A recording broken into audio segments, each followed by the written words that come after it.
thank God na araw-araw ko siya nakakasama. Araw-araw meron akong word of wisdom na naririnig sa kanya. Itinuturing ng Eat Bulaga host na si Buboy Villar na malaking biyaya para sa kanya ang co-host niya sa noontime show na si former Mayor Isko Moreno.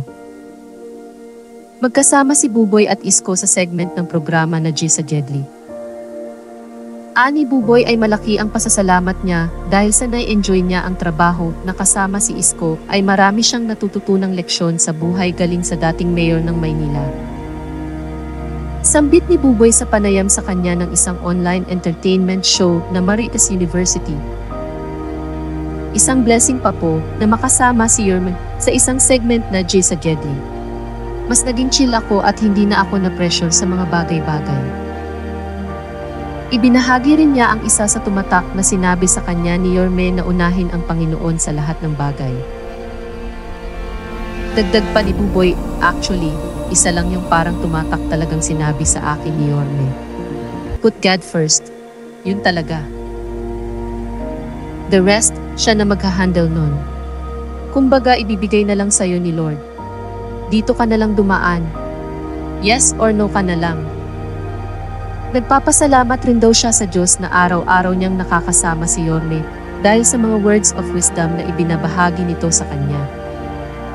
Dahil sa mga ito ay nahihikayat hindi lamang siya, kundi maging ang mga staff at crew ng noontime show na magpatuloy sa trabaho araw-araw. Nagpasalamat din si Buboy kay Yorme sa lahat ng natutunan niya at sa mga darating pang mga gabay na matututunan niya sa co-host. Pagpapatuloy ni Buboy sa kabila ng kung ano-anong sinasabi nila sa akin.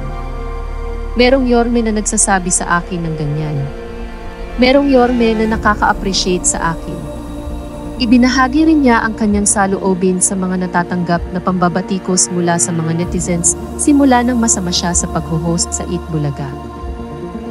Aminado si Buboy na nasasaktan siya lalo na kapag nauunahan ang kanyang araw ng puro negatibong bagay. Anya pa ay sa kabila ng magagandang nagagawa ng isang tao ay mas nakikita ng mga kritiko ang isang pagkakamali. Saad niya, ang totoo niyan, oo masakit talaga. Ako yung taong walang pakialam pero once unang-unang bungad sa'yo ay nega kaagad. Parang ang bad kaagad ng morning mo. Nakaka-hurt lang na parang sa kabila ng magagandang sinabi sa'yo o kaya ito na lang.